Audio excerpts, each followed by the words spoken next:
Welcome to another edition of Novimash podcast. So today we are back with our book reading session. So we'll continue our book reading session for Maharanas, the book written by Dr. Omendra Ratnu. So this is our fifth reading session. So we also have with us Shekhar and Nina, two of our guest readers, and people who are listening. If you want to become a guest reader and read books with us, you can send us an email. The email address is flashing on the scroll at navavimarsh@gmail.com. So if you want to become the guest reading uh, session person, do reach out to us, and we will love to host anyone who wants to read books with us. So on that front, now it is over to Shekhar and Nina. So we have the हम्म, नमस्कार। just हाँ, तो आज हम next chapter चालू करेंगे जो हमारी series चल रही थी इस बुक की। तो आज हम महाराणा हमीर सिंह के बारे में डिस्कस करेंगे तो और उनके Shekhar, बारे में Shekhar, पढ़ेंगे। हम्म, Shekhar, hmm, just hmm, hold on. I need to share the screen and where they can buy the book. So this is something important. So here is the book. The link is also available for people who are watching. Is The link is available in the description of the podcast. So you can go there and you will find the Padega India link and also the link by the author himself. So this is the book. It's available in Hindi as well as in English. So both the versions are available in Padega India and in the author's homepage itself. For people, I'm just posting it again. This is the Hindi version. So, but you can also find the English version as well. So we are reading the English version of it. And before proceeding further, let me just share one more data. So Dr. Omendra Ratnu runs a foundation called Dharma Foundation. So this is the website of the Dharma Foundation, dharmafoundation.org. They work uh, to re-establish dharma and help people who are dharmic in various aspects in terms of shuddhi, in terms of helping people, especially people from Pakistani Hindus and Bangladeshi Hindus, uh, who are facing a lot of atrocities in their home countries. So he helps them. So I would request everybody who is watching this stream or who would be watching this later. So do consider and supporting the Dharma Foundation, okay, and help the Dharma to become again the religion of the world, the philosophy of the world. So Artha is Dharma, justice begins where inequality ends. So a request to everybody, do consider supporting Dharma Foundation. Okay, you can also reach out to them. Okay, you can also buy the book as well. So Shekhar, uh, thank you. Now over to you. Go ahead. हम्म, हाँ, तो basically हम लोग इस chapter के अंदर पढ़ेंगे कि जो लास्ट चैप्टर में हुआ था कि जो चित्तौड़ जो ले लिया था छल से, तो उसको ये लोग कैसे रिकवर करेंगे वापस, क्योंकि वो जो कैसल है वहाँ का, जो फोर्ट है वो बहुत इम्पोर्टेंट है, एक स्ट्रेटेजिक लोकेशन पे है, तो उसको लेना आसान नहीं है। ठीक है, तो क्योंकि जो मुस्लिम्स थे, जो इन्वेडर्स थे, उनको भी लेने में काफी जनरेशन लग गए थे। वो एक बार आए और एक बार में नहीं ले लिया था, तो इनको भी रिकवर करने में काफी काफी इनकी भी जनरेशन चली जाएंगी रिकवर करने में। तो बेसिकली हम उनके बारे में आज जानेंगे।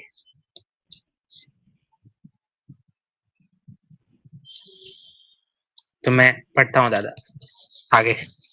Yeah, Nina, you need to Maharana reshare your Hamid screen Singh. again. Wait. Nina, you need to reshare your screen again. Nina, the book is not visible as of yet. So could you reshare your screen again? Okay. 1 second. Yeah.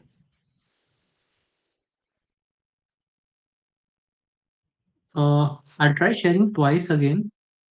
Yeah, yeah, please do it. I think there is some technical things which happening on the sharing part. Yeah. Yeah, and I'll make it full screen.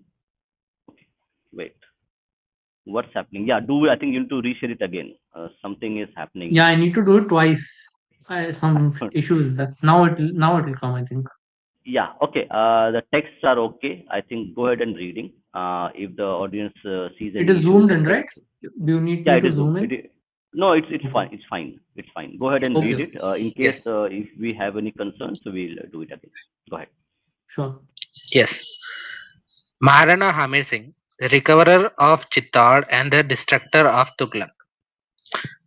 The story of this great Maharana reinforces the observations that how bizarre the saga of survival and ascendance of kings to the throne of Mewar in the Sisodiya dynasty had been. How faith intervened to impose defeat from near certain victories of Mewar or conversely saved the Maharanas and their armies from the very brink of annihilation by a stroke of luck.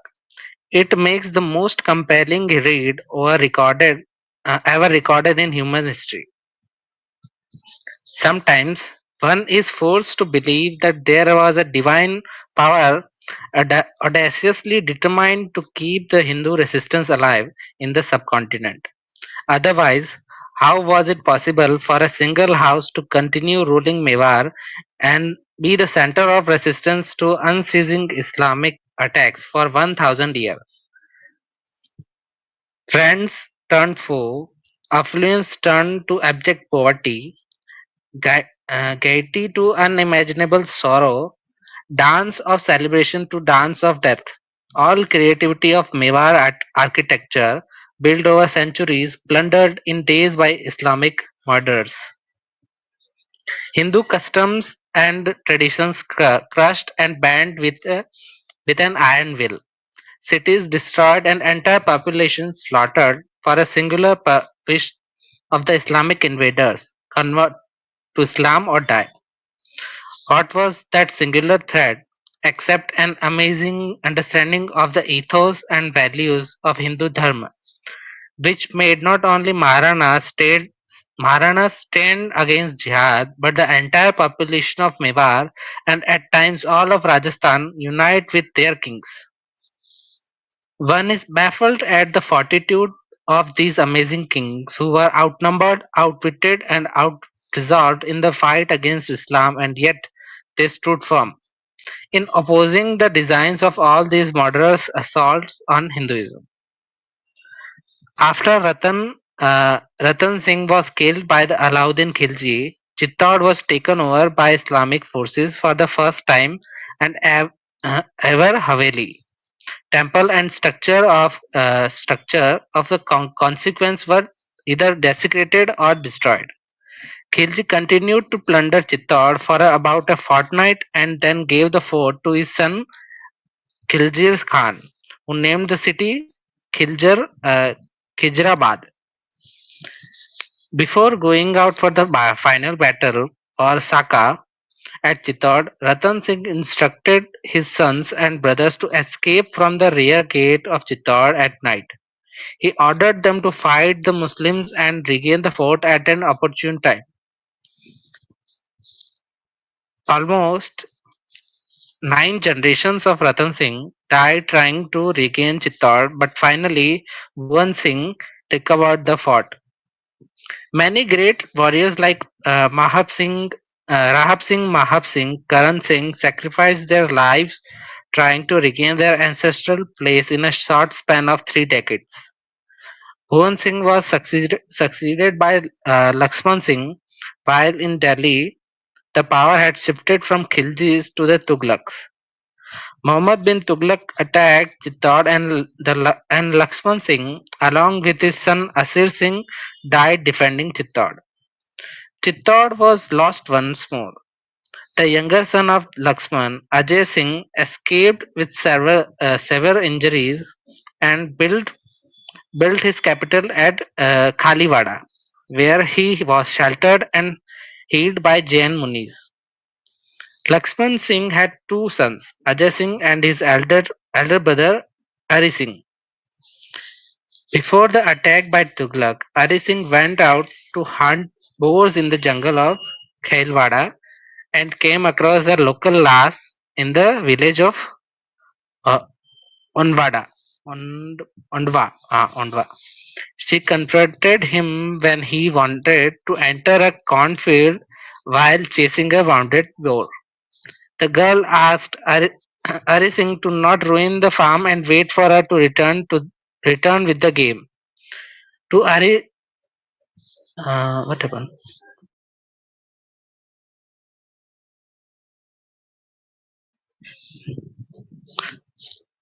To Ari Singh's utter amazement, the girl came back with the carcass of the animal. Then the girl politely asked Ari Singh to cook the boar in the village and enjoy his meal. As they were walking back, Ari Singh, already impressed with her, noticed how carrying a milk pitcher on her head, she was also effortlessly dragging two buffaloes. Ari Singh contemplated, if I were to have a son from her, he would be very powerful man indeed. So also were his thoughts. Ari Singh inquired about the family, who happened to be a Chandala Rajputs and came for her hand from her father. Ari Singh married the girl Urmila, but because she was no royalty, the marriage was kept a secret. He kept visiting the girl regularly, and a boy was born to the Chandana girl. The boy was named Hamir Singh. In the meantime, Muhammad bin Tughlaq attacked Chittorgarh and acquired it after killing Lakshman Singh and Ahir Singh. Ajay Singh, the other son of Lakshman Singh, escaped from the war with Tughlaq and settled in Kailwada. He had two sons, Sajan Singh and Shyam Singh, both of whom were weak and ineffective. Ajay Singh was constantly challenged by a local mountain chief, Baloch, but was old, too old to fight him.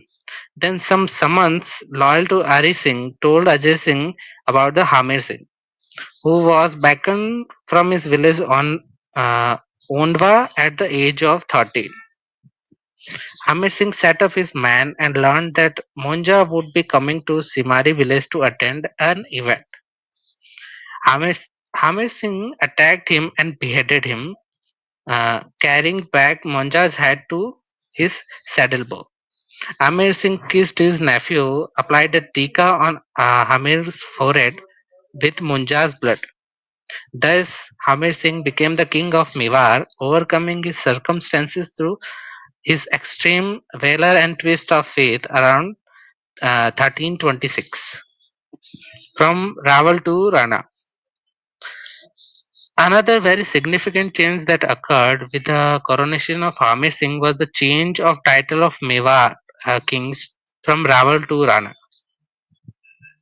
Two different theories have been proposed to explain this.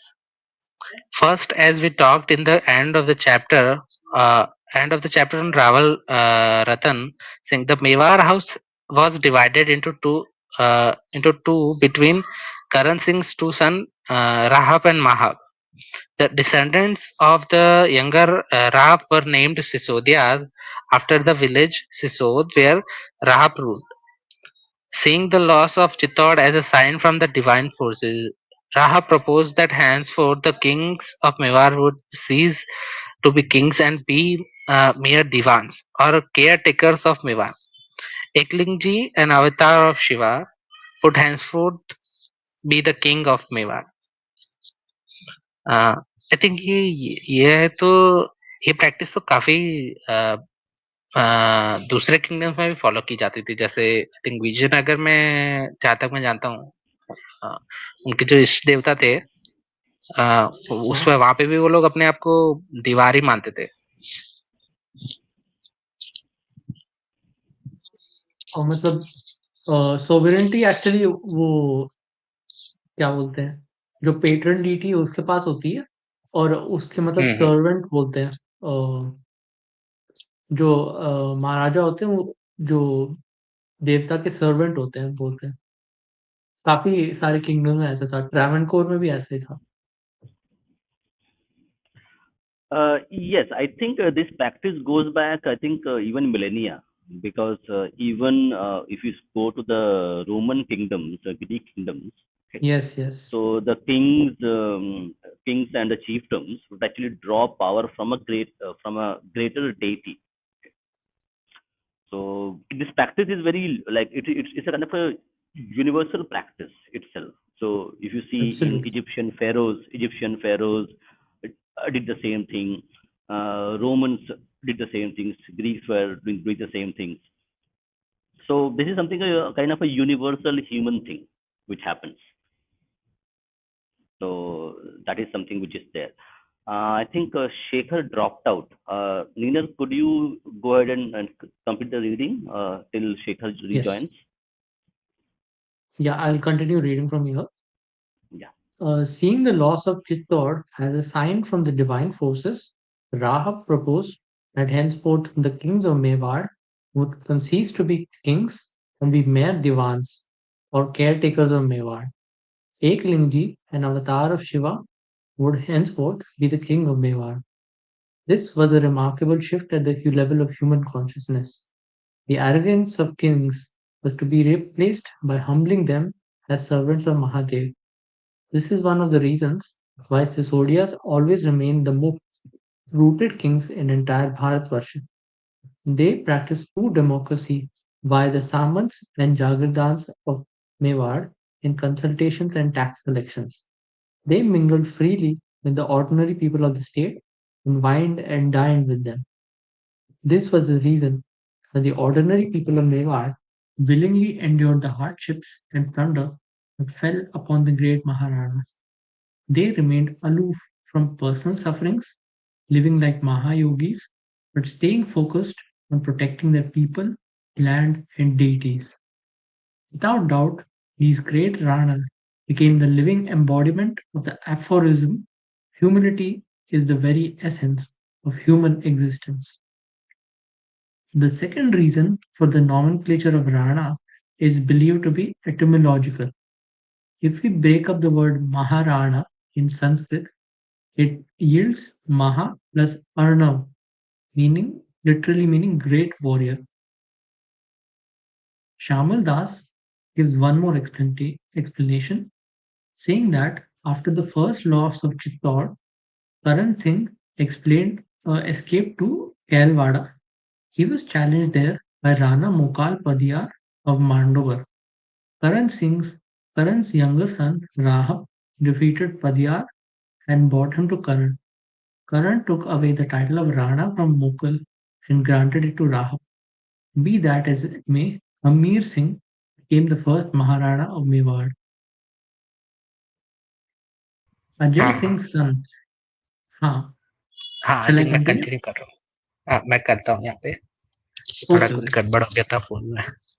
So we will read it from Ajay Singh's sons. हाँ ठीक है. Ajay Singh's son Sajjan Singh and Shyam Singh were exiled by their father to prevent a civil war in the family. Sajjan Singh went to the Deccan, where his progeny was destined to fight the wrongs done to Hindustan by the then Mughal ruler Aurangzeb in Delhi. Sajjan Singh was the ancestors of the great Chhatrapati Shivaji Maharaj, the founder of Satara throne. This lineage is also recorded in the Chronicles of Mewar. तो ये confirm नहीं है जो ये बता रहे हैं, बस मतलब माना जाता है उनके जो शिवाजी के डिसेंडेंट्स है ना उनके हिसाब से ये है. हाँ, Hamir was made Kelwada his residence, and his first plan of action was to order the people of Mewar to vacate the plains and climb up the hills according to the scorched earth policy of Mewar. This policy was made to render these plains of Mewar barren and useless for the enemy and create such hardships that they would starve in the absence of local farming and other commodities required for sustenance. This evacuation of the plains and shifting the entire population to the hills was a movement that was carried out by successive Maharanas of Mewar to counter Islamic invaders. It was quite an amazing feat to achieve and even communicate such a message to the entire state in those challenging times. Even more baffling was the total trust the population had in their king to have joyously followed their Rana to a life of extreme hardship and adversities. One can only look back in awe at such trust and love showered by the entire population on their ruler, and it is difficult to decide whose sacrifice among the two was greater. The Maharana, who choose to famous the entire commerce of their state and the lives of uh, live a life of warrior, or the people of Mewar who followed the Maharanas to poverty and deprivation. We will see this practice of evacuating planes from the Aravallis in the lives of other Ranas of Mewar as well. But the most remarkable example of this practice and the resulting victory of Mewar was seen twice. Once with the Maharana Hamir and then 2 centuries later with Maharana Pratap. However, it was not an easy journey for Hamir. Even after putting his people through all these hardships and destroying the local commerce, Hamir did not gain much military success. A time came when he did not even have the money to pay the salaries of his army. In the meantime, Tughlaq went back to Delhi, leaving Chittor in the hands of Maldev Sangara of Jalore as his vassal. Maldev protected it fiercely and nursed the ambition of ruling the whole of Mewar someday. Maldev was informed of the moves of Hamir Singh, but he considered Hamir a weak and spent force. Although Kailwada provided the perfect refuge from the plains, the repeated failure at regaining Chittor began to tire out the Samants and friends of the royal house. The entire campaign to free Chittor began to disintegrate. Ahmed, dejected and defeated, abandoned his home and retreated to Dwarka in Gujarat. En route to Dwarka, he camped out at night in a village called Khod, which was a settlement of the local Charan community. Here, Hamid had a chance meeting with a female mystic, uh, Parvati Devi, daughter of Chakanda Charan, to whom he narrated his misfortunes. This encounter and her advice not only changed his life but also dimensions of entire Hindu-Muslim conflict in the subcontinent irreversibly. Parvati looked at Hamir and proclaimed, "Oh brave brother, go back to Kalwada. You will get Chittor, and when you get a matrimonial offer from the most unexpected place, don't reject it. Accept it. That offer will be instrumental in getting back your lost kingdom." Bye, uh, sister बोलते हैं उसको उसमें राजस्थानी में भाई को. How would you get Chittor back? I don't have a horse to ride, nor men to fight for me, no money even to feed my family. Barwadi told Hamid that her son Paru would come to Kelwada with a caravan of 500 horses and enough wealth to help him build an army with them and then pay her back when he had enough. Hamir was inspired by Mata Barwadi's words and contemplated following her advice.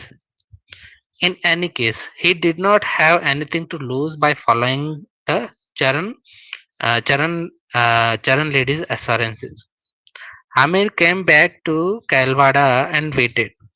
As promised by Mahata Marwadi, within weeks, Paru followed him with his 500 horses and money. Hamir saddled all of them, and Baru was honored as the Raj Kavi of Mewar, and I think the royal poet. Many villages were given to him as grants. Paru's descendants inhabit these villages even today. Once again, the Bhils of Mewar rose to support the Rajputs of Mewar and provided Hamir with thousands of warriors and bowmen and furnished information from about the movements of the enemy troops. Then, through a strange turn of event, Maldev, who was entrusted with Chittor by Muhammad bin Tughlaq, was advised by his well-wishers to give a daughter to Hamir as thought they thought that it would truly expand their frontiers. Though, without doubt, Maldev merely wanted to use matrimony to augment his own power. Little did he know of the fate that awaited him. From Hamir's perspective, this offer was unacceptable, but Hamir was convinced that Mother Parvati's prophecy and considered accepting it. The priest from Maldives approached Hamir and told him about the traditional friendship between Jalor and Mewar. The priest also told him that Hamir's forefathers were killed by Mohammedans, not Maldev nor or his family. Whether Maldiv's offer was meant to entrap Hamir or was wielded as an insult worried the latter. He calculated all the possibilities and scouted for possible dangers in his mind. In the end, his trust in the female mystic and his obsession to retake Chittor made him accept the offer. He told his assistants, "The coconut may be retained. He is supposed to have altered. My feet shall at least tread on a rocky steps on which my ancestors have walked. A Rajput should always be prepared for adversities.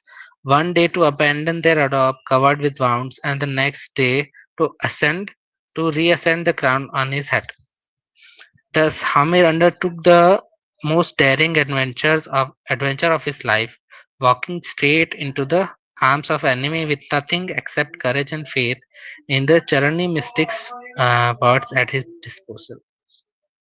I think अभी next part आप read कर सकते हो. Okay, from the marriage, right? Yes, next page. I think. The marriage. marriage. हाँ हाँ हाँ. The marriage took place at Chittor, and the Sungara princess won Hamir's heart on the very first night. The Sungara princess fell instantly in love with Hamir and laid out a plan for him to win back Chittor.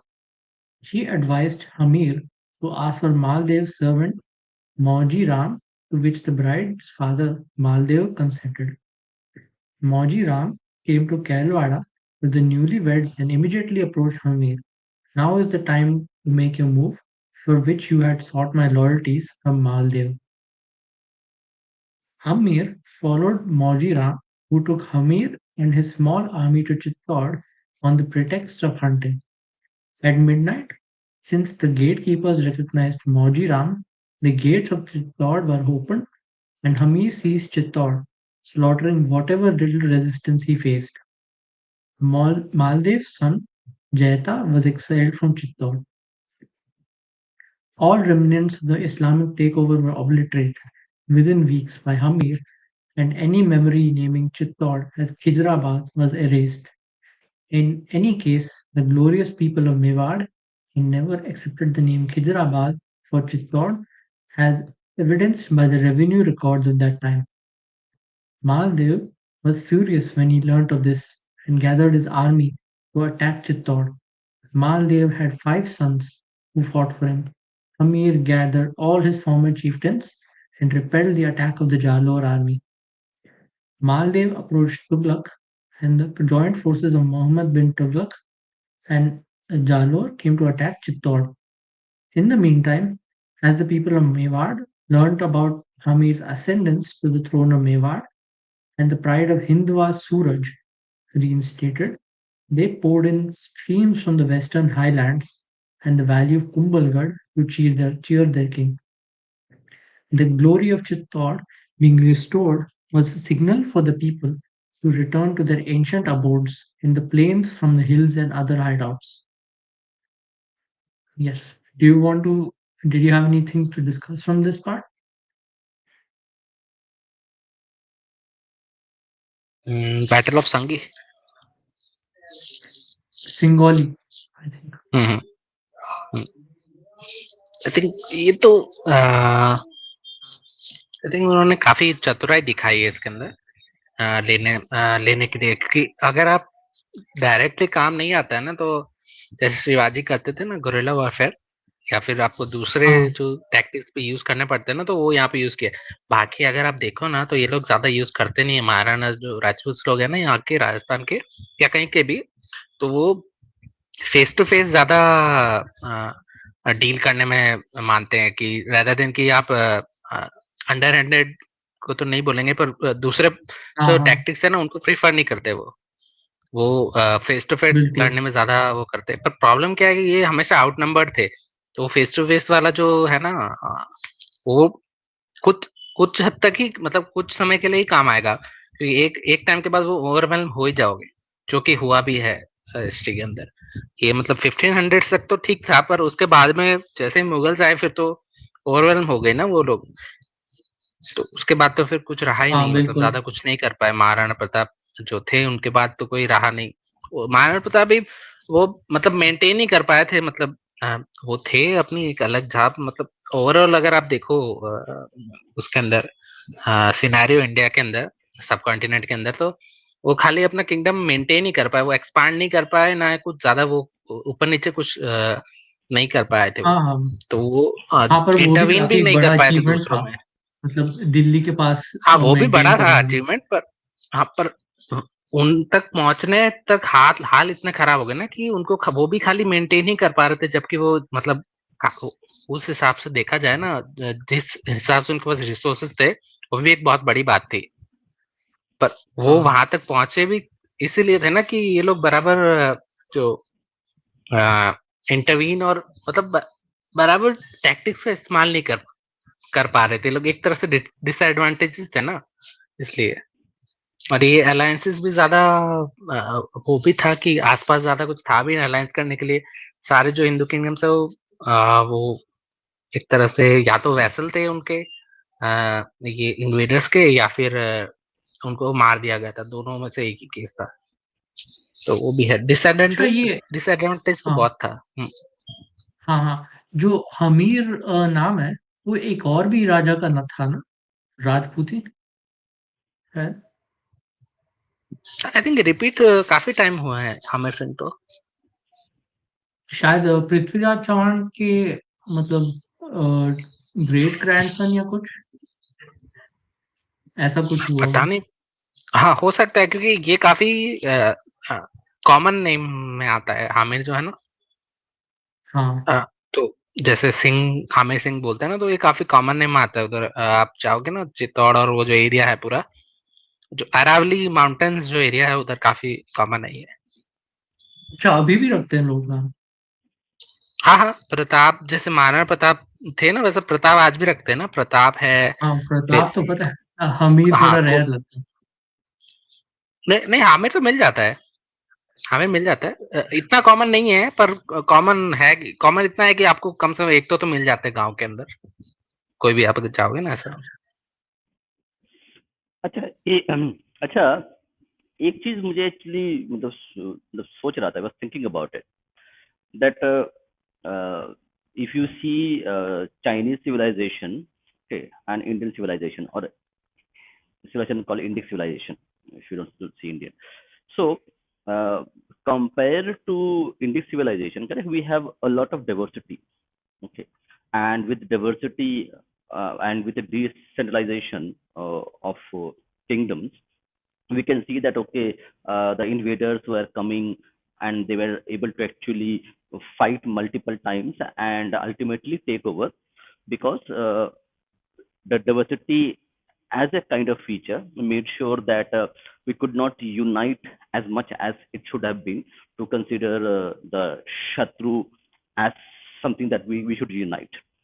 But if you consider the Chinese civilization, correctly, it was not really that diverse as compared to the Indic civilization. So, what do you think?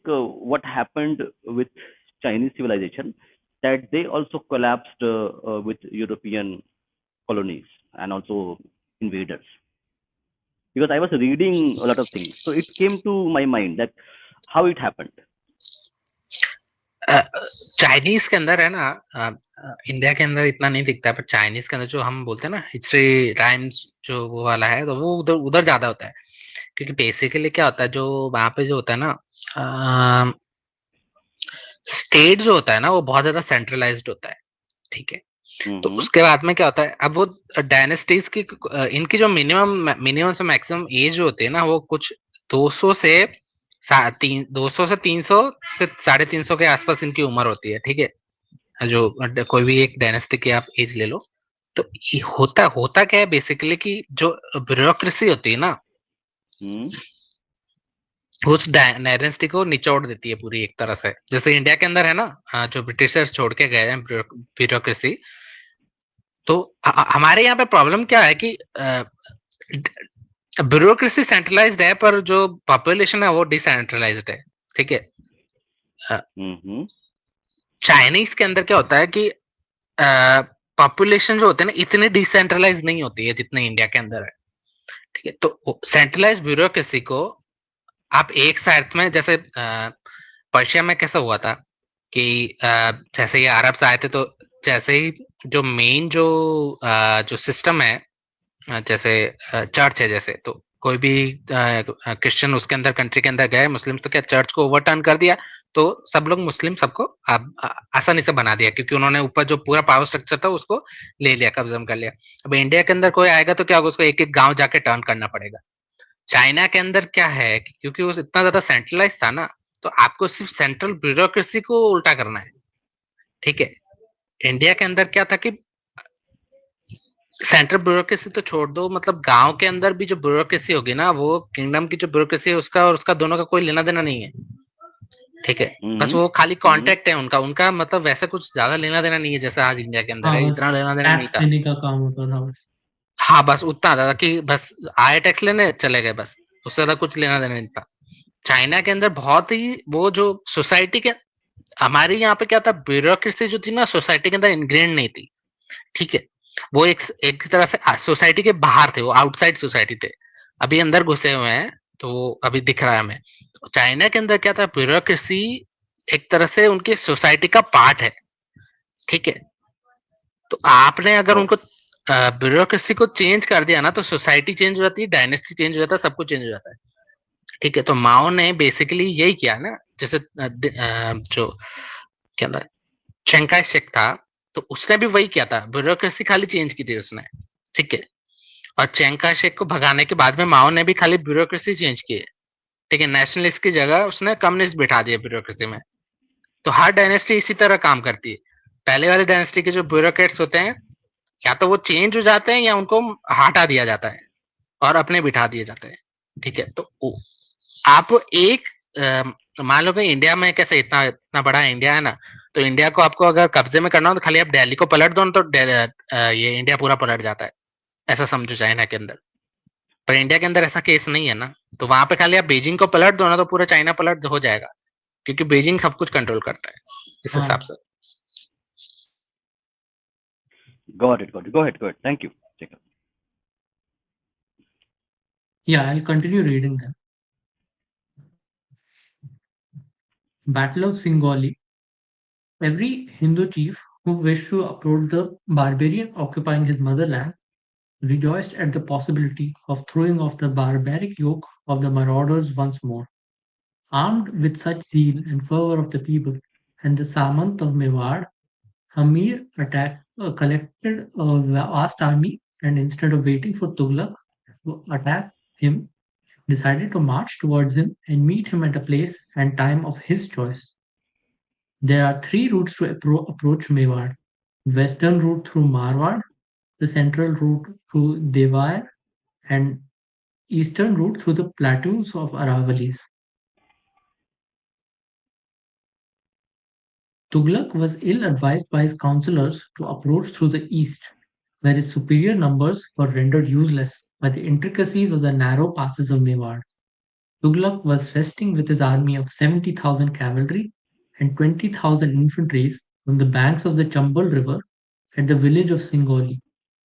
In c. 1336, Amir attacked Tughlaq with an army of 20,000 cavalry, slaughtered his army, killed most of his generals, and also killed Maldiv's grandson. Haridas in one-to-one combat and took Tughlaq as prisoner. Hami's destruction of the combined Tughlaq and Jalor forces should educate us about the so-called Delhi Sultanate, which finds such eulogistic references in our history textbooks, when in reality they were mere occupations of a few hundred square kilometers by Muslim gangsters. All this so-called greatness of the Delhi Sultanate is thrust down our throats as history, while even a passing reference to Maharana Hamir and his critical victory over these robbers from Delhi has been erased from our textbooks and civic life. A note must be made that most of the Indian historians relied on Persian or Arabic record keepers for digging out the truth about medieval India. One such writer has been Firishta, who has been quoted extensively by Indian historians. When Firishta, himself being loyal to his faith, completely obliterates him in the mention of this battle of Singoli. Only a few inscriptions from Jain temples of the time and the return of Mewar to her lost splendor direct us to the truth recorded in the annals and kyatis of Mewar. It is a matter of shame for academicians and historians of modern India that they participated in this thumbing of Indian history, conning of Indian history, the motives of which only they can tell. If teachers also, I think this is the map that they put on the internet usually, which is quite an exaggeration because I think most of the south was basically Malik Kafur's invasion, which was temporary in this map. Yes, अरे दूसरा भी है ना, Ninar, इसका कोई source no, नहीं है, ये no, किसी no, ने one more जैसे thing. हाँ One more thing important. Actually, I was speaking to one author, okay, one a doctor and an author. He lives in Karnataka, okay, Ah, and he has written a book in his native language, Kannada.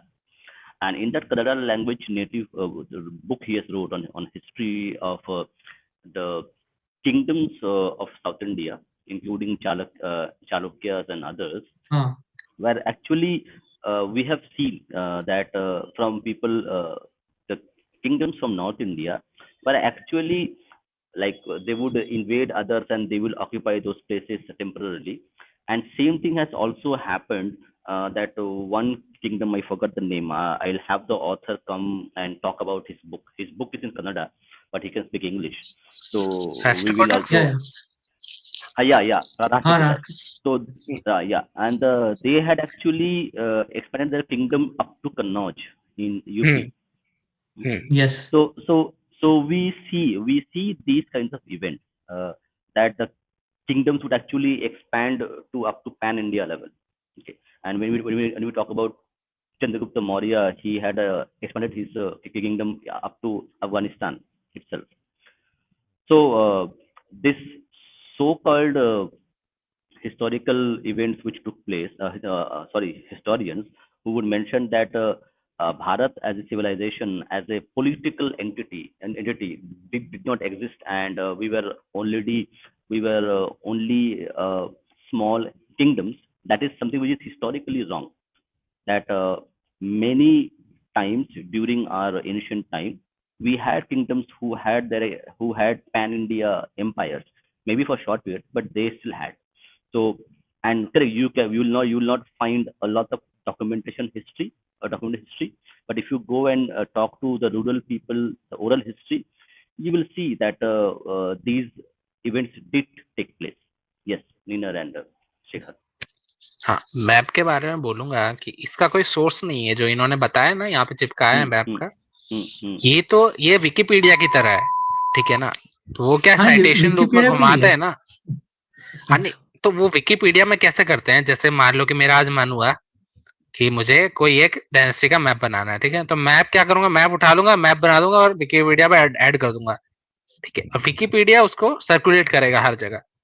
अभी ये किसी author ने अच्छा, research if करके नहीं I recall डाला हुआ है। correctly, हाँ this is from Irfan Habib's map. I think so.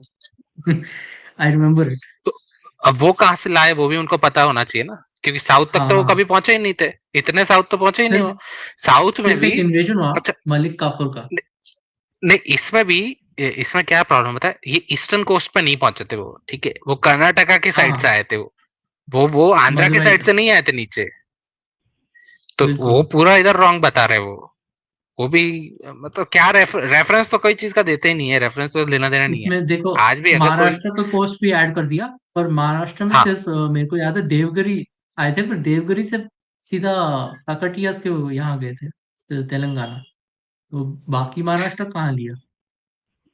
अरे काकाटियास भी लिया कहाँ था, काकाटियास खाली एक वॉर हारे थे, काकाटियास तो ट्रिब्यूटरी बन गए थे, ठीक है। हाँ और अगर दूसरी वॉर के अंदर जो दूसरी वॉर हुई थी उसके अंदर इनके तो ये फ्रैक्चर हो गया था काकतीय, तो छोटे छोटे फिefdoms बन गए थे, छोटे छोटे किंगडम बन गए थे।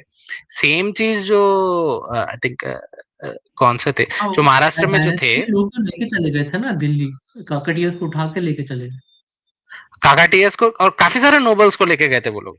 तो उसी में से आई हाँ थिंक जो ये विजयनगर के दोनों है ना, जो हाँ, जो हरिहर और जिन्होंने जो बुक्का। फाउंडर्स है, हाँ वो भी वो काकाटियास के ही थे आई थिंक, जो उनका मेंशन आता है कि वो जो आज के जो प्रेजेंट डे तेलंगाना जो कर्नाटका बॉर्डर है ना, वहां के कहीं के वो थे, रूलर थे वो फील्डम्स के, तो उसका है।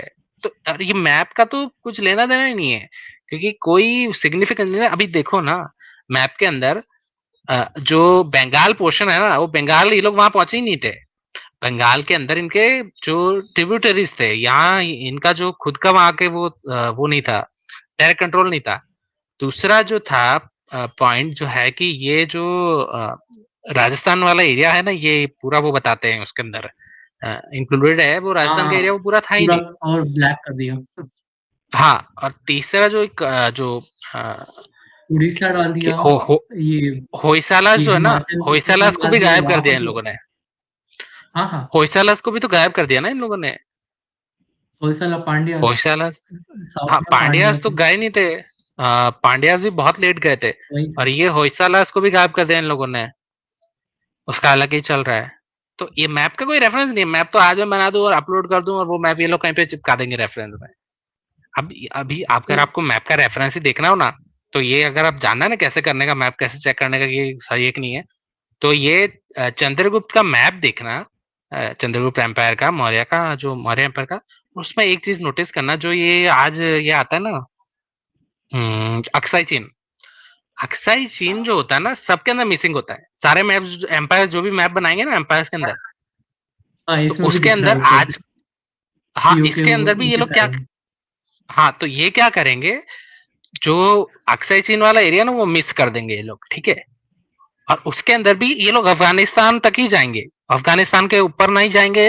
ना ही ये लोग ईरान के आज भी अगर आप इनका मैप देखो ना, तो ये आज प्रेजेंट डे जो बलूचिस्तान है ना, जो पाकिस्तान के अंदर है, उससे ईस्ट नहीं जाते, वेस्ट नहीं जाते ये लोग। जबकि बलूचिस्तान उसके भी I think 50% 60% I think Pakistan के पास है, और 30% ईरान के पास, और 10% आई थिंक अफगानिस्तान के पास है। तो ये ईस्टर्न पार्ट वेस्टर्न पार्ट में जाते ही नहीं है ईरान के, ईरान के ईस्टर्न पार्ट में। तो वो जो वेस्टर्न बलूचिस्तान उसमें जाएंगे ही नहीं। तो ये बेसिकली जो ब्रिटिशर्स के टाइम पे जो इंडियन सब कॉन्टिनेंट था ना, उनके जो कब्जे में था, उसी की ये लोग आउटलाइन बना देंगे, और उसी को कोई ना कोई एम्पायर का नाम दे देंगे, और वो वैसे उसी तरह से मैप बनाएंगे।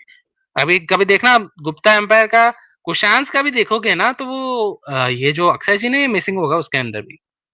तो ये मतलब गजब सी चीज है। तो उस टाइम अक्षय जी तो 62 का इशू है ना, तो वहां कहाँ अक्षय चिन्ह तुम ये मिसिंग पिसिंग कर रहे हो, मतलब अजीब सा है कि अच्छा, मैं अलग ही चल रहा है कुषाण उस का टाइम। जो एरिया था, वो जो सिंजियांग से आए थे, वहां से बिल्कुल ही बगल में पड़ता है एक्साइचिन, तो उनका ही एरिया हो गया। हाँ, कॉमन अरे सेंस। फिर भी मिशिंग कर रहे हैं ये लोग, मतलब गजब ही कर रहे हैं कि जो हाँ, जो ऊपर जैसे दो कान बनते हैं ना इंडिया के कश्मीर के अंदर, एक कान जो पीओके वाला बनता है और दूसरा जो अक्सर चीन बनता है। तो अक्सर चीन वाले में ये लोग राउंड अबाउट जो ये कटोरे की तरह गोल गोल कर देंगे उसको, वो पूरा पोर्शन ही हटा देंगे। इस मैप में भी दिख रहा है ना पूरा ऊपर, कश्मीर को पूरा काट लिया। हाँ, इसमें भी वही कर रहे हैं। हाँ, तो I will continue reading then.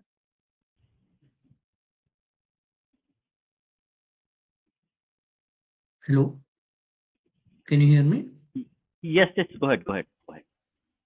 Okay. If teachers and record keepers start concealing the truth and peddling white lies in society, then total destruction of such a society is inevitable. Credit goes to the local history keepers of Mewar and the folklore singers and storytellers who kept the truth of Hamir Singh alive in the consciousness of the local population. Hamir took Tughlaq to Chittor and kept him prisoner for 3 months. The mighty Delhi Sultanate's ruler was kept captive like a dog in the ordinary prison of Chittor, but not one soul from the Delhi Sultanate dared to lead an attack on Chittor to free him from the clutches of Hamir. Thus, it can be safely deduced what the real power center of Bharatvarsha was in 14th century CE. It was Mewad for sure. Tughlaq was forced to surrender Ajmer, Ranthambore, Nagaland, and Shivpuri to Humayr, besides giving rupees 50 lakh as fine and 100 war elephants as a penalty. Amir was so confident by now that while releasing Tughlaq, he did not extract any promise from him of launching no further attacks on Chittor. Amir is reported to have said to Tughlaq as he stood in chains in the royal courts of Mewar, "If you were ever to attack Chittor again, be prepared that I will defend Chittor, not from within, but outside her walls." Thus humiliated and defamed, Tughlaq was released by Hamir, and his decisive victory over Islamic imperialists remains one of the most crucial yet unsung stories of a great king who was the sole Hindu power center left in 14th century. Tughlaq ran around the Indian subcontinent in quest of a kingdom he could never build. He was defeated by Raja Prithvi Chand of Angra in Himachal, where 1 lakh soldiers of his army were killed. Tughlaq was defeated by the mighty Vijayanagar Empire too, the Singoli, and died while going on a campaign to Thatta in Sindh in CE 1351. Acha, so on that map also, actually they have marked this area of Himachal, and I know they have marked it specifically because their claim will be that Tughlaq went and invaded Kangra, and that is part of the empire. But he was defeated there after he looted the fort. That is the actual truth. हम्म ये विजयनगर की बात की ना, वो तब तक बन गया था 36 के आसपास। विजयनगर की फाउंडिंग हो गई थी, हाँ हाँ तो वो भी। हाँ। We have with us Alauddin Rishi. Khilji के बाद ही Rishi, स्टार्ट हुआ. yeah, we have Rishi with us. So Rishi, if you want to speak something, you hmm, can unmute and speak. Okay, or else we will continue. Yeah, namaste to all, Nenar, Shekhar, Dada, and all the audiences as well. I was just नमस्कार. thinking, why is it that every time, yes, namaskar. So I was just thinking if you could, anybody could comment like in shorter time. So uh, why is it that whenever so-called Turkish kings invaded some areas, it is always shown as if they have controlled it and it's under areas are under their suzerainty. So why is this attitude adopted in historiography? Just wanted to ask that. So because the map above shows even Mewar is under uh, Tughlaq's rule as well, which is why this question came up to me.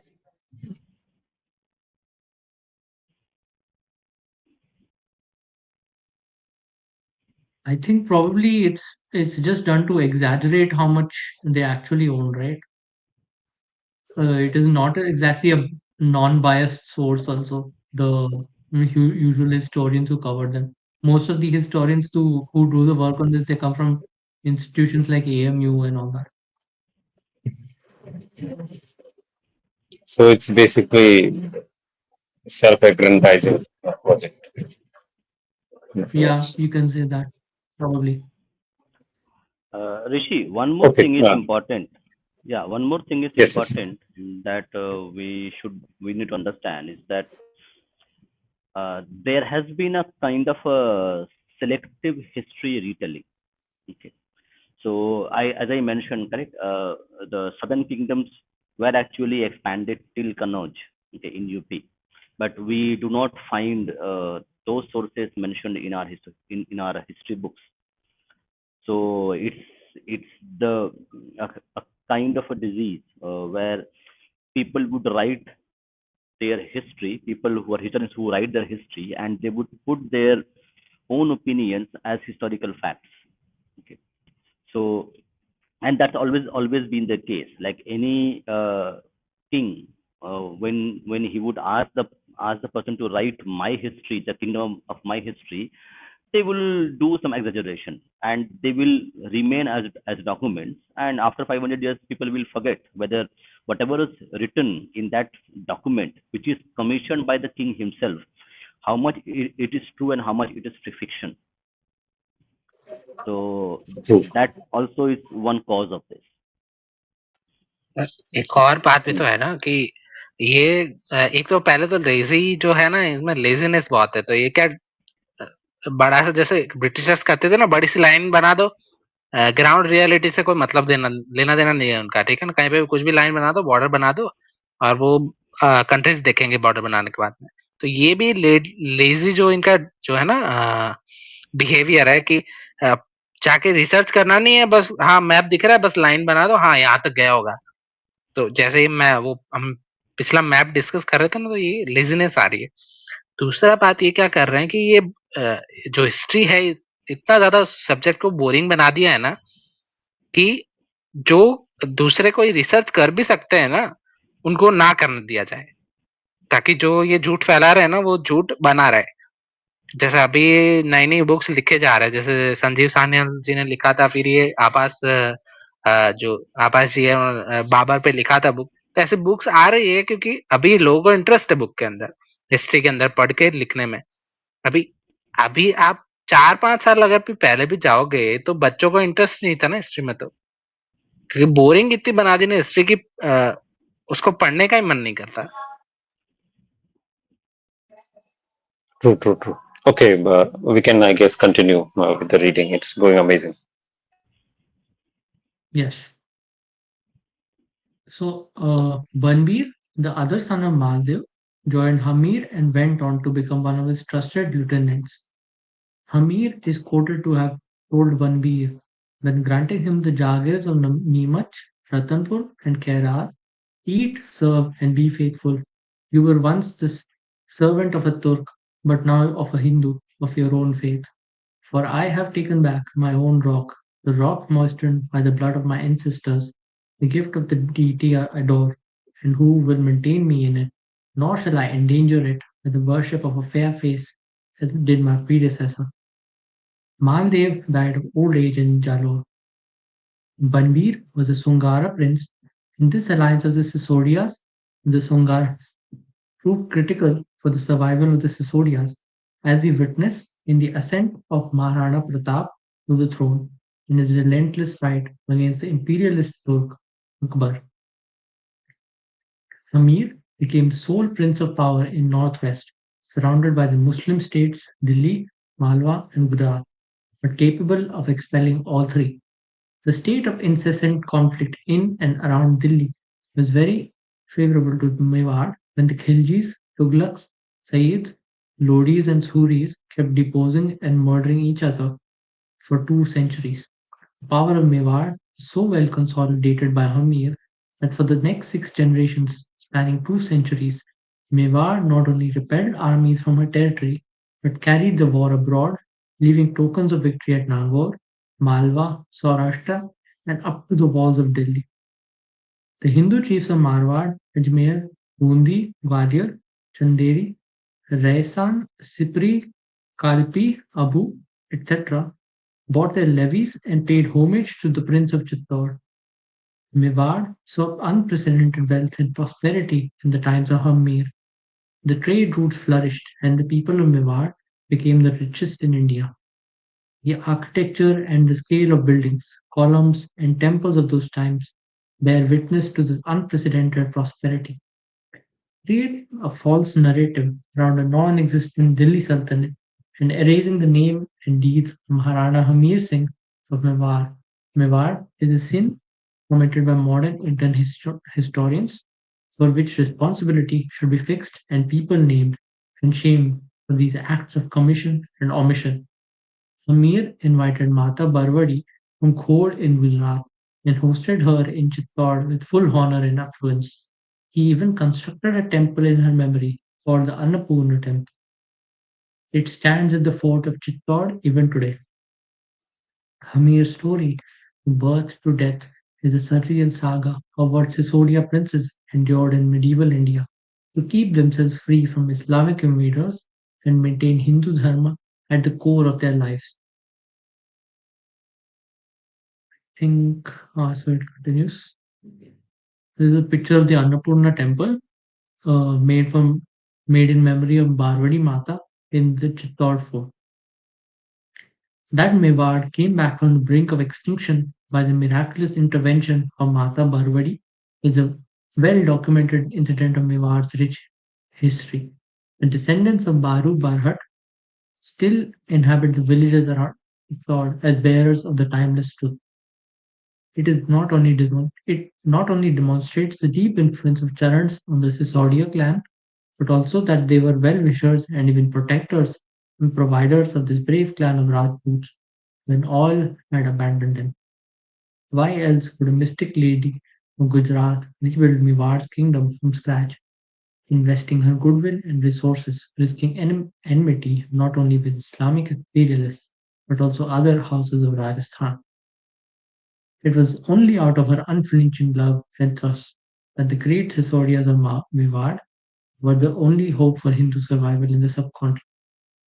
Amir's conquest of the Delhi Sultanate and imprisonment of Muhammad bin Tughlaq was a dagger into the heart of Islamists who were dreaming of Islamizing the nation after capturing Chittor and Ranthambore and attempting near decimation of Sisodia Rajput clan of Mewad.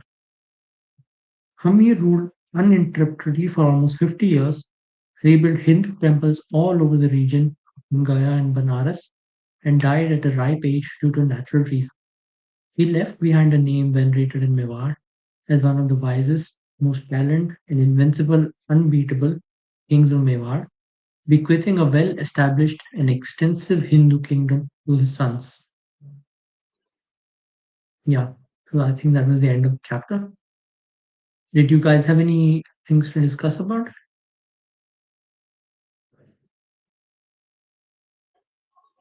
No. So about the yeah, so about the night raid of Hamir upon the Tughlaq forces, do you think this shows a certain uh, genius trick of Rana Hamir, given he had such little forces with him, that he took some unorthodox positions for warring against the Islam, against the Turks, since many of us in India till now hear that rulers of India actually had a court of war and so on and so forth, and this was the reason why they were being defeated by the Turks, especially. What would you like to comment on? Would you like to comment on this? Any of the three of you? I think in that context, for them, it would be apad dharma, that they have to break some rules uh, in order to protect the actual, to bring back the actual order in which they can actually follow the rules. So, yeah, I think it was necessary in that time. Mhm.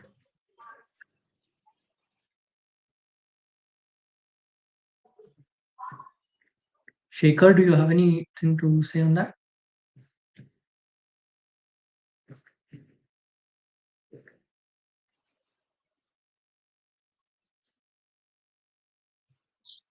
Hello. I think Do you have anything? Yeah.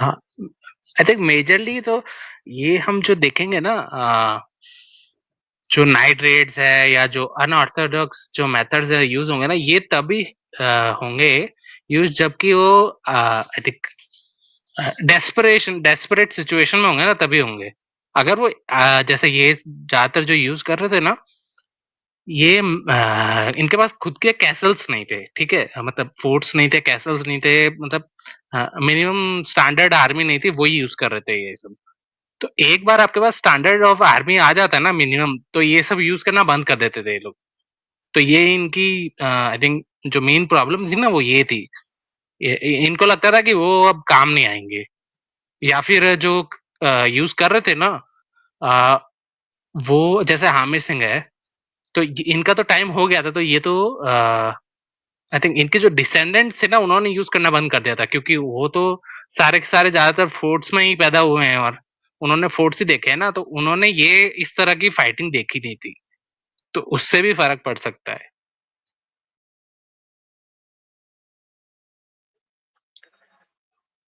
Okay, so can we say this also as well कि Rana Hamir Singh, since he was like his upbringing was in forests and amongst tribes, he had this unorthodox characteristic as well due to that very reason. Uh, like he had to fight dacoits, he had to fight wars in such terrains and in such stratagems. So using those wasn't really unorthodox for him, but at least it was unorthodox from from the perspective of Indian kings. Could we say that his upbringing could have been one of the reasons for such a tactic? नहीं, main वही reason है दादा। इसका एक example देता हूँ आपको। जैसे समझो कि कोई जो ये अमीर आदमी, जो अमीरों के बच्चे हैं ना, ये मान लो कि किसी के कोई वॉर मीटिंग में जाके बैठे हो, ठीक है? तो ये क्या करेंगे, रूल से प्ले करेंगे, ठीक है? इनके हिसाब से रूल्स तोड़ना यानी पाप है एक तरह से, समझ रहे हो आप? पर कोई Mhm. स्ट्रीट पे जो जाएगा ना, मान लो कि जो स्ट्रीट से उठ के आया है जनरल, उसके हिसाब से कुछ भी पाप नहीं है, सब कुछ चलता है, क्योंकि उसको खाली सर्वाइवल की पड़ी है ना, उसको हाई मोराल से कोई मतलब नहीं है। हाई मोराल्स जो होती है ना, ये बकेती आ, ये एलीट लोग करते हैं, ठीक है ना? उस स्ट्रीट वाला बंदे के पास में खाली सर्वाइवल का पड़ा है उसको। उसको हाई मोरल से कोई मतलब नहीं है। तो ये जो कर रहे थे ना हाई मोरल्स वाली जो नौटंकी है, ये वही करते हैं जिनको बेसिकली जो ग्राउंड से जुड़े नहीं होते, ठीक है ना? ये एक एग्जांपल दे रहा हूँ आपको। तो जो फोर्ट्स में पैदा होते हैं ना, तो उनको हाई मोरल्स और वो सब में पड़ा ज़्यादा। जैसे पकड़ लेते थे, फिर छोड़ देते थे। जैसे इनको बार-बार हरा-हरा के पकड़ लेते थे, फिर हाई मोरल दिखाने के लिए छोड़ देते थे। तो ये नौटंकी है ना, ये आपको राणा संगा करते हुए नहीं दिखेंगे, जो कि जुड़े हुए थे ना, जैसे महाराणा प्रताप है, वो सब नौटंकी करते हुए नहीं दिखेंगे उनसे। पर ये लोग करेंगे, क्योंकि इनको एक तरह से वैलिडेशन जो होता है ना, वो उनको मिलता है उनसे, हाई मोरल से।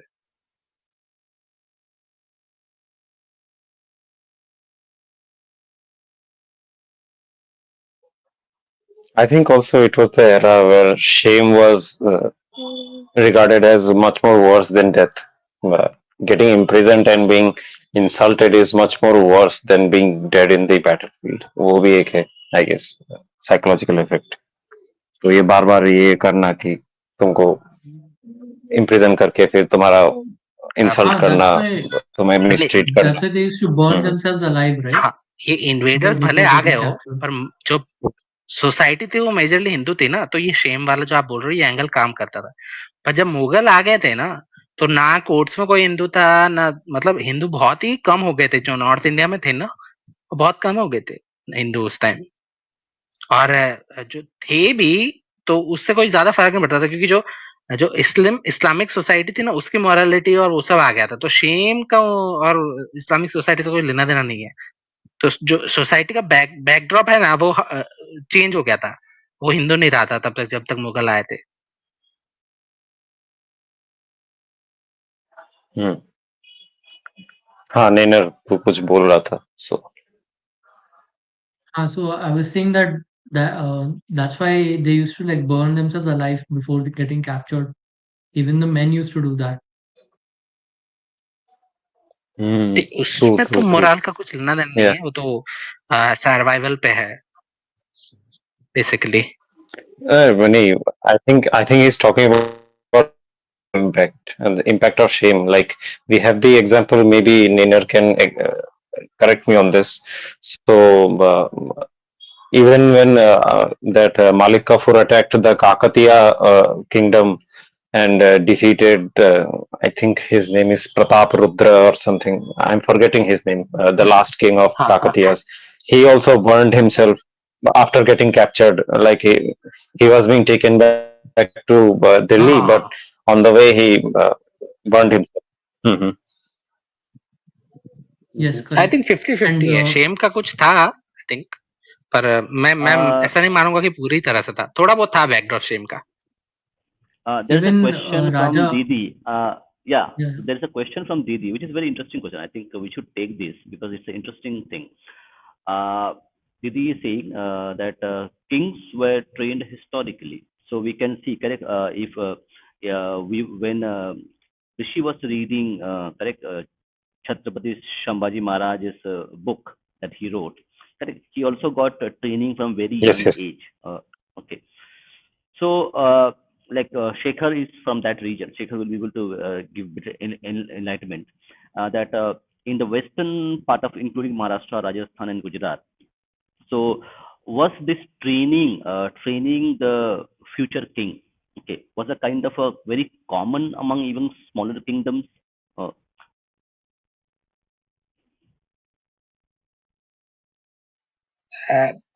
डिपेंड करता है दादा, वो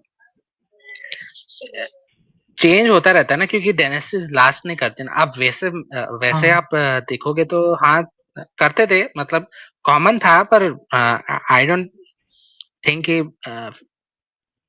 उसमें जो मेंटोर होता था ना, उसपे बहुत ज्यादा डिपेंड करता था. ट्रेन तो सभी करते थे, जो मेंटोर होता था ना उसपे बहुत ज्यादा डिपेंड करता था, क्योंकि अगर जो मेंटोर अगर बराबर नहीं हुआ ना, तो जो डिसेंडेंट्स है ना वो सारे के सारे फिर वो मतलब अच्छे नहीं आते फिर. but in this case as it is written that इसमें लिखा है कि हमीर सिंह जो थे वो गांव में ही थे जब तक मतलब जो उनके क्या थे ब्रदर ब्रदर कौन से थे उनके फादर के ब्रदर ना कजिन आई थिंक, हाँ, उनके अंकल. अंकल हाँ. थे आई थिंक. हाँ जब तक वो आए वो गांव में ही थे तो अभी तक हाँ मतलब हम्म. मोस्ट लाइकली ट्रेनिंग नहीं हुआ उनका हाँ हाँ, नॉर्मल वही राजपूत बोल रहा हूँ लाइफ ना, ही जो होगा जो बेसिक जो जो स्ट्रीट पर रहते हैं ना, उनको ये हाई मोरल और वो सब वो जानते हैं रियलिटी से, उनका लेना देना है ना रियलिटी से. तो वो जो है ना वो बहुत अच्छे से डील कर सकते हैं, ये जो रियल पॉलिटिक होती है ना, उनको ज्यादा अच्छे से समझ आती है, rather देन कि एक नोबल जो कि कैसल में पैदा हुआ है. उसको भी आता है, पर उसको अगर ट्रेनिंग देना पड़ता है. पर एक नॉर्मल बंदे को अगर बिना ट्रेनिंग भी जो लाइफ है वो सिखा देती है. Yes, yes, it's very important. But actually, training is something which is refines the ruler, the king, or the warrior. तो अगर ट्रेनिंग ठीक से ना हो तो हाँ that also could be reason के like we were little bit weak in terms of tactics के कैसे करना है, किस टाइम हाँ पे किस मॉरल का इस्तेमाल करना है, मॉरल. गाइडेंस तो यूजफुल होता है मतलब कोई गुरु होता है बहुत अच्छा होता है ना चाणक्य was हाँ like या हाँ. with Chandragupta and so on Yes, yes. या Yes, yes. यस सो हाँ, ऋषि एक टू और चीज क्वेश्चन So, फॉर यू. पता चली थी मुझे yes. हाँ, कि बोलो बोलो बोलो. जो चाणक्य जो अर्थशास्त्र है ना, उनका रेफरेंस 12th सेंचुरी के आसपास आना बंद हुआ था. 11th या 12th मैं भूल रहा हूँ एग्जैक्टली. तो वो भी एक मिस्टीरियस चीज है कि उसी टाइम आना बंद हुआ था. I have the evidence of that. Why? Why is it so? हाँ बोलो. Please go ahead Rishi. On Chanakya, yeah. So, if someone has time, please, one can refer to Bana Bhatta's Harsha Charita. Bana Bhatta was the court poet, advisor of King Harshavardhana, the famous Harshavardhana. So, in his text, he lampoons Chanakya very much. And this is like shown as a high culture thing within the intellects of those times कि चाणक्य को असुर राक्षस की तरह दिखाया जा रहा था by one section of intellects of those that era. He actually depicts that, so it's not yes nothing yes surprising that उसके बाद हाँ उसके बाद हाँ, मतलब चाणक्य इसमें का मतलब रेस्पेक्ट कम इसमें होता क्वेश्चन गया था, because इसमें बुद्धिस्टों का कितना yes इन्फ्लुएंस है? please इसमें बुद्धिस्टों का कितना है इन्फ्लुएंस है वो भी है जो आप बोल रहे हो ना? वो बहुत है हाँ हाँ वो है उस, क्योंकि उस टाइम पे वो हाई टाइम मतलब पे जो था ना बुद्धिज्म. हाँ या exactly so Banabhatta actually uses the phrases which are pretty much मतलब बुद्धिस्ट जैन जो टर्मिनोलॉजी है फॉर मॉरल्स उसके पर्सपेक्टिव में मतलब वो चाणक्य को मतलब इविल दिखाया जा रहा है so the reference he gives is very much from that perspective in fact so yeah that's the case कि Rishi, आई one मतलब थिंक more. अगर आप चाणक्य वैसे देखो, हाँ, हम्म, Shekhar, go ahead. Shekhar, go ahead. Shekhar. मैं बोल रहा था कि अगर उसे लॉजिकली देखो तो बुद्धिज्म एक सोशलिज्म का ही वो लगता है, पैरेलल लगता है ना, जिस तरह से वो डीलिंग करते हैं मोरल्स के अंदर। Yes. So, Rishi, a question to you because you will be able to better answer it. Hmm, So, this hmm, advent of asceticism, correct, as a kind of a high moral hmm, ground which people took at that time, hmm, was this a hmm, kind of a kind of it born out of excesses by the high class people, okay, or over the state, where correct any philosophy will go through a bit of a trot and crest. So moral corruption will take place over time, okay, and the hmm, Vedas and the Upanishads, correct, they also can be interpreted in many other ways, okay. So this moral degradation yes took place, and with that in mind, correct, this asceticism took a kind of a ascendance to actually counter those moral degradations, which will happen eventually on any philosophy, any school of thought will take place. Actually, it's a great point that you have brought up. So, if anybody tries reading the Three Pitaka, or even I will say that best is to refer to Ashwaghosa's Buddha Charita. So, we can get the glimpse of it that how Buddhism as a philosophy rose up.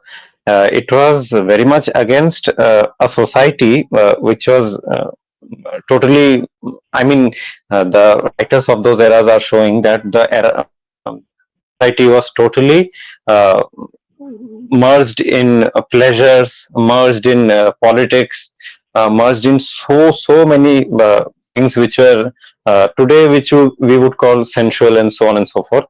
And this came out of that movement to dissuade people from getting into those things. So if you read Ashwaghosa's Saundarananda, another text, even in that you see the Buddhist monks going to parks and dissuading males, the guys over there who came with their girlfriends, yeah, basically girlfriends, uh, uh, like advising them not to get into these things, to stay away from pleasures of life and so on and so forth. So uh, again, then we get to see some of the references like stopping yagnas, stopping major celebrations, also dissuading people from going to various places for tirthas. Also, yes, those things are also mentioned. So this came out of that movement. Actually, it was a reactionary movement, I would say. Ninar, by the way, knows something pretty well because once he can actually explain to us over in this stream about one of the letters which was sent by Nagarjuna, the famous Buddhist monk, to one of the Satavahana kings, Shatakarni, on policies of a government. You will be amazed what Yes, was there. yes. So, Ninar, please, if you could tell us. So yeah, Rishi and I had discussed one letter. I think it was from an inscription or something given to us, Satvahana king, and you would see that in the letter, the monk is actually advising suicide and empathy. That is like you have to be nice to criminals at any cost. You have to be nice to these people at any cost. And so the king was supposed to forego all people, including criminals, forgive them basically. And yeah, so it is quite interesting. Looks like California of in ancient I times. Think हाँ, इससे आप connect कर सकते हो कि जो हुआ क्या था कि जो पूरा जो वर्ल्ड था ना, वेस्टर्न वर्ल्ड, जो मिडिल ईस्ट और वो जो पूरा है, वो सब डिस्ट्रॉय हो गया था इस्लाम की वजह से 7th-8th सेंचुरी के आसपास। इंडिया जो था ना, वो बहुत ज्यादा प्रॉस्पर हुआ था उस टाइम। ये लोग सिंध तक तो आ गए थे एक दो बार, पर ये लोग अफगानिस्तान तक तो 10th या 11th सेंचुरी तक नहीं आए थे। और उसके उसके बाद भी ये लोग बलूचिस्तान तक वापस भगा दिए गए थे बलूचिस्तान से। तो उस टाइम जो था ना, प्रॉस्पेरिटी एकदम हाइट पे थे हम लोग। हम लोग ने चाइना को टेक ओवर कर लिया था उस टाइम, इतना ज्यादा प्रॉस्पर थे हम लोग। और चाइना जो था ना, उस टाइम बहुत ज्यादा इंटरनल इश्यूज फेस कर रहा था।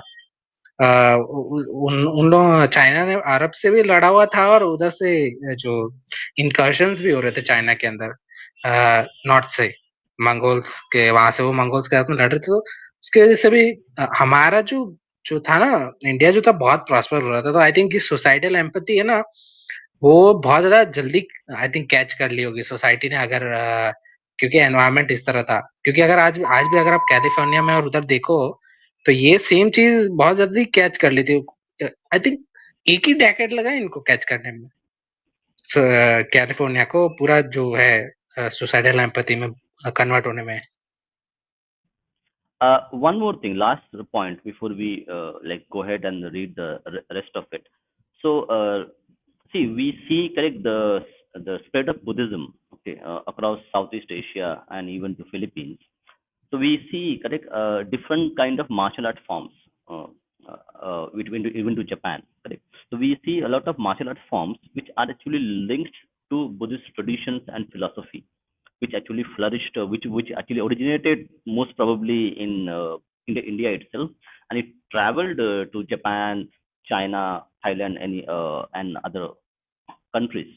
So this pacifism, this Buddhist pacifism, is something which is correct, a kind of a strange combination of self-defense martial arts, and which is and they draw the philosophy from Buddha and Buddha's life.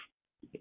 So how this pacifism and self-defense was kind of merged in Southeast Asia, including China, Japan, and other regions.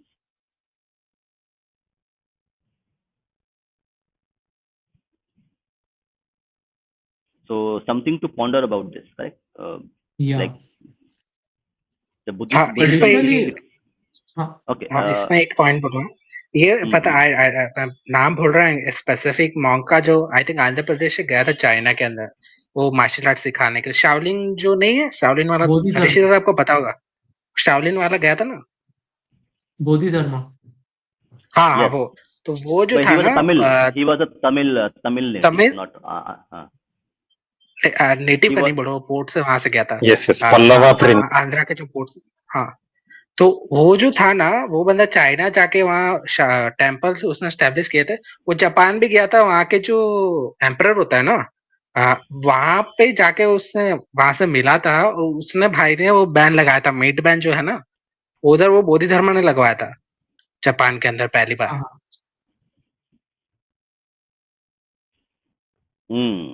Interesting. So that's what I think we will ask. We have one more person who is a Buddhist script expert, so we'll bring him someday, and we'll talk about this. Because this is very interesting to talk about the pacifism, how the pacifism was Which actually. script? We have IAM correct in our group, so we'll ask him because Okay, okay. he knows a lot about Buddhist scriptures and philosophies. So it's an हाँ, interesting इस पे है combination. ना, I thought about it. हाँ, इस पे एक conspiracy theory भी है, पर वो हम बाद में डिस्कस करेंगे, बहुत लंबा हो जाएगा नहीं तो। Okay, Rishi, you have anything to say, or we'll proceed? No, please proceed. Yeah, go ahead with the reading. So one thing I had on that other thing, that why Chanakya, if I may continue on why exactly they stopped Yeah, referencing go ahead. him. हाँ, Go ahead, go बोलो। ahead. Yeah. This is, I'm not exactly like confirmed or anything about this, but I saw a few references that Chanakya is considered to be more of the Shukra school of what do you say, Shukraniti. political economy. Yeah, Shukraniti. and Shukra was not looked upon as favorable because he was on the side of Asuras. And Rishi also mentioned that uh, I think Banabhatta was referring to him as Asuric or something, Yes, right? yes. completely It Asuric might be because Rakshasa like that. related. It might be because of the Mm. influence of Shukra then.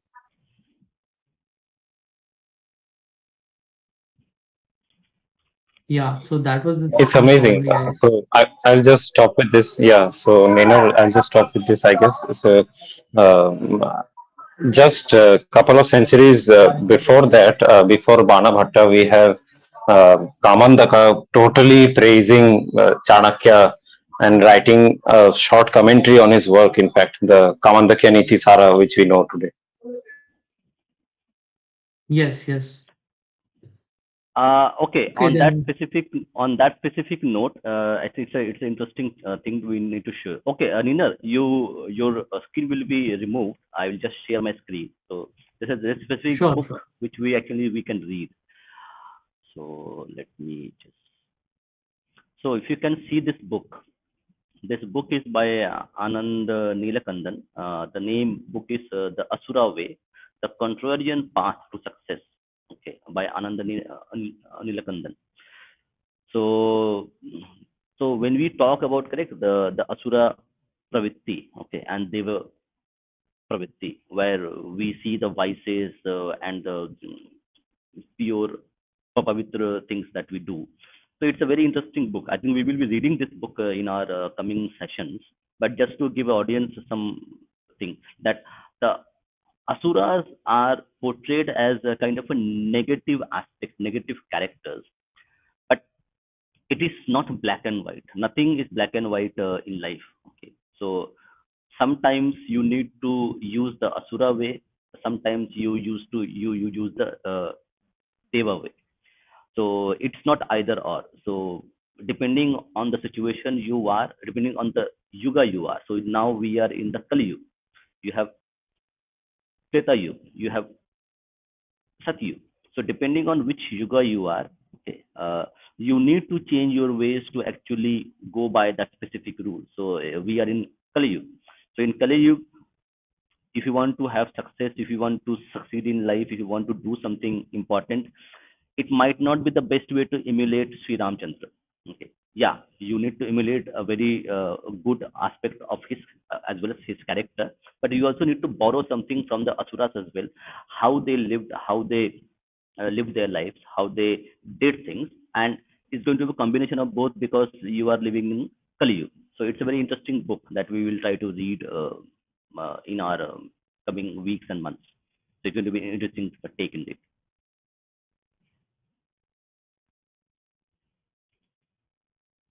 Yeah, Nina, go ahead with the read. Yes. Maharana Lakshya Singh, Lakha, protector of Hindus, c. 1382 to 1421.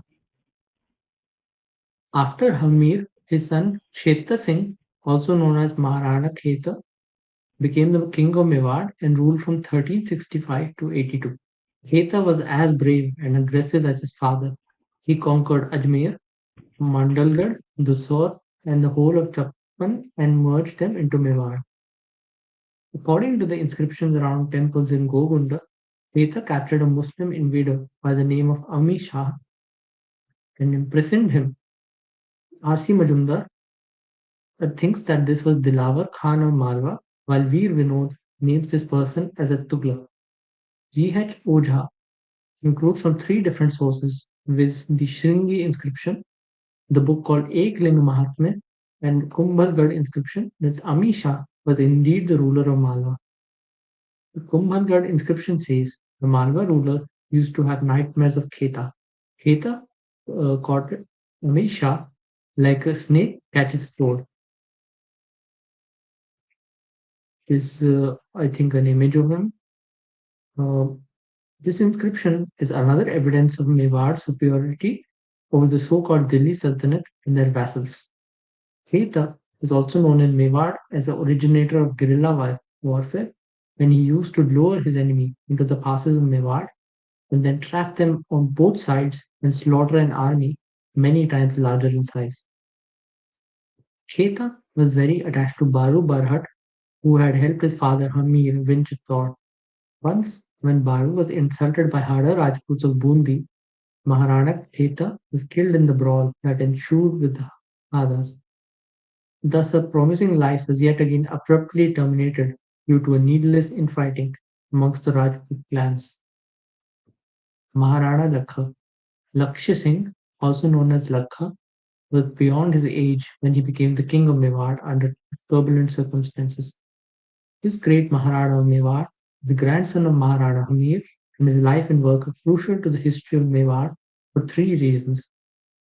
One, it was Lakha who defeated the Tughlaq ruler of Delhi at Bagnaur, chased him out of Mewar, and raided Muslim looters up to Gaya in today's Bihar, and liberated it from the clutches of the Islamic invaders. Two, the silver and lead mines of Java were discovered and made productive during his time, and they proved critical to Mewar's economic lifeline in fighting the Islamic invaders. 3. Amazing story of Chunda, his son, who is also referred to as the Bhishma of Rajasthan, brings alive the amazing sacrifice of a son for his father. Let us briefly touch upon each of the aforementioned mentioned points. Wars with the Tughlaqs and the freeing of Gaya. One of the first acts of Lakha as the king was to forgive the Haras of Bundi the death of his father and cement a treaty of friendship with them by granting them 24 villages as Jagir. Ojha narrates an incident where the Bundi fort was reconstructed in sand and then destroyed by Lakha to symbolically take revenge for his father's death. Lakha then set out to conquer the regions of Marwar and perform the destruction of Beratgarh when he built the new city of Badnor. It was at Badnor that Lakha defeated a Tughlaq king and chased him out of Mewar. Tughlaq used to tax the Hindu pilgrims in Gaya. Lakha captured Tughlaq and let him go after extracting heavy penalties from him and forcing him to withdraw the tax levied on Hindus of Kashi, Gaya, and Prayagraj. There are conflicting records by various authors about which Tughlaq was defeated and chased away by Lakha. Tod refers to Muhammad Lodi, but the Lodi dynasty started good 20 years after Lakha's moksha. Veer Binod says that it was Ghiyasuddin Tughlaq, but Ghiyasuddin ruled much before Lakha became a king. Besides, Rana Hamir was well documented to have defeated Muhammad bin Tughlaq, Ghiyasuddin's son, at Singoli, so this seems improbable. In all likelihood, it was a great grandson of Ghiyasuddin by the name of Ghiyatuddin Tughlaq, as pointed out by Shyaman Das.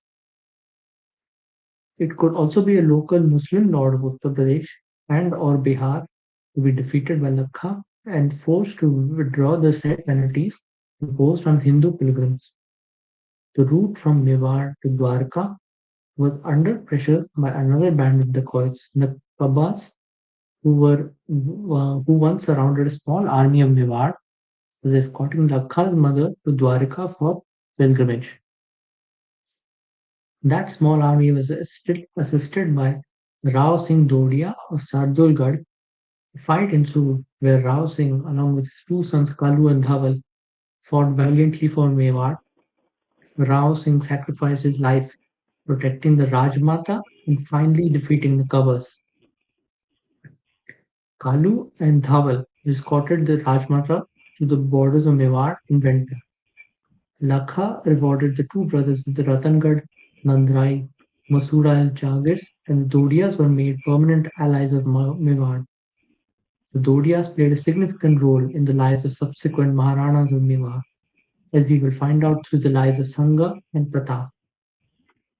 On the next pilgrimage to Gaya, Dhaval accompanied the Rajmata and Mewar's contingent was attacked by a local priest of Thappar, Sher Khan. He was defeated, imprisoned, and all his wealth was taken to Mewar. Lakha fought many such wars with Islamic marauders and kept the Hindus free from their tyrant. The second crucial event that happened during Lakha's regime was the discovery of silver and lead at Java. Lakha worked on them, and metals like silver, tin, lead, copper, and antimony were mined in abundance. The mines provided a continuous supply of money to the Maharanas of Mewar for centuries. Lakha used the money from the mines to build several forts around Mewar and to renovate Chittor. The Brahma temple was constructed by him in the fort along with many palaces. Lakha continued the works of his grandfather, Amir too. The amazing saga of Chunda. Do you guys want to discuss anything from till this part? Not from my end, but Rishi, if has any.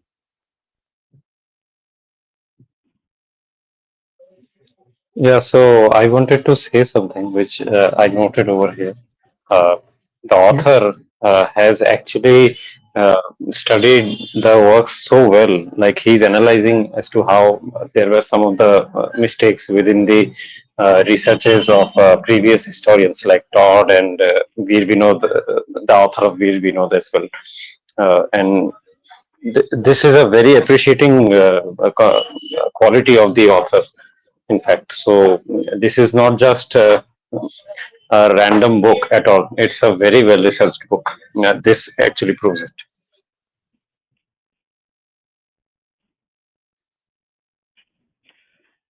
Yeah, Nina. So just we'll finish this chapter because we have one more stream coming up at 10:30 p.m. where we will be again be joined by Rishi, and he will be Yes. will be reading Saundara Lahari of Shankar's Bhashya. So we'll just continue and we'll finish in about next 10 to 15 minutes. Actually, this section from the amazing saga of Chunda, this is quite long. Mm-hmm. I think it will take some time, so maybe Okay. we can start in next stream also. Okay. Okay. That also works fine. Okay. Yeah. So we don't see any. Okay. We don't see any lot of questions that has come. So we already answered few questions which came there. So Rishi, you want to say something before we end? Uh, Nothing much. It was an amazing stream.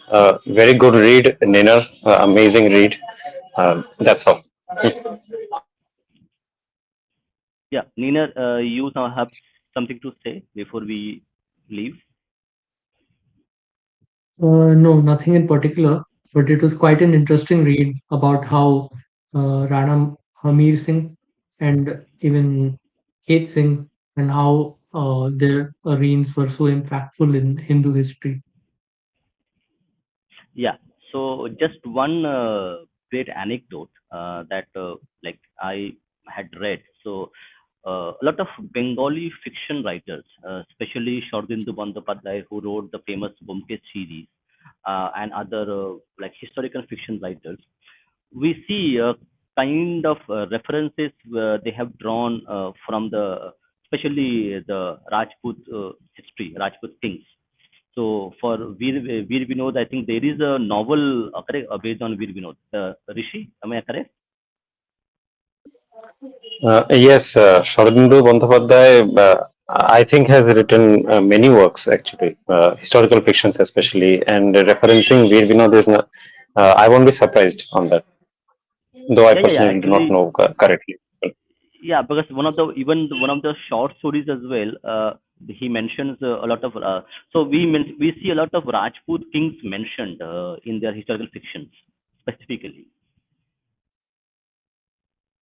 True, Yeah, so true, that is absolutely. very interesting that this fascination for the Western Indian kings, specifically the Maratha kings, Chhatrapati Shivaji Maharaj, and other kings, and also the Marwari region kings, Rajasthani Rajput kings.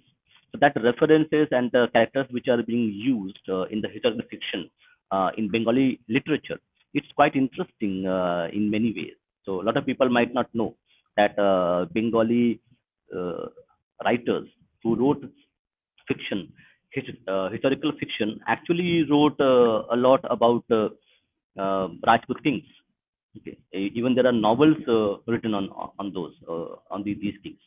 So this relationship between like every ethnicity within India is quite unique. And today, when we see a kind of divide and rule being played, a divide and rule game being played, where one ethnicity is pegged against another ethnicity. That was not the case historically. Like we had appreciated each other in so many ways.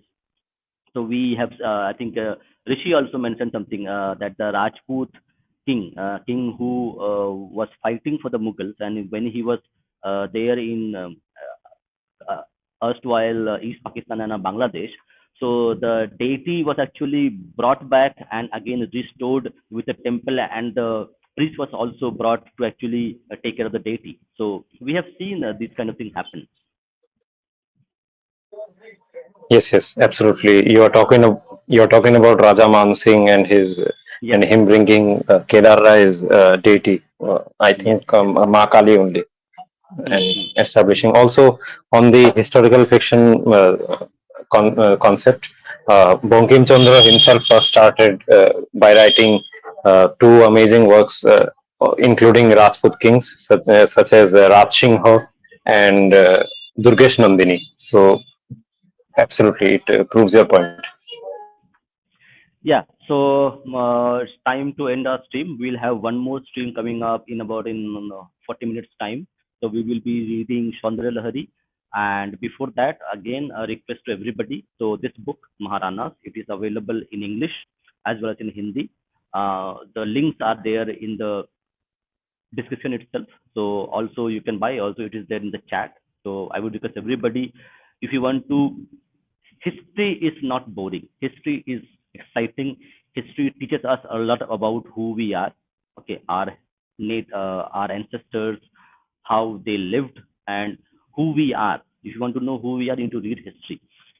So this book is very entertaining book, not your common history book where it is boring. You need to write a few paras to get some numbers. So request everybody go ahead, buy the book, and help our authors to actually so that they get encouraged to write more things. As Didi mentioned in the chat that we need part two of Maharanas. Maybe it's also being written. But until we support our authors by buying their books, by gifting their books.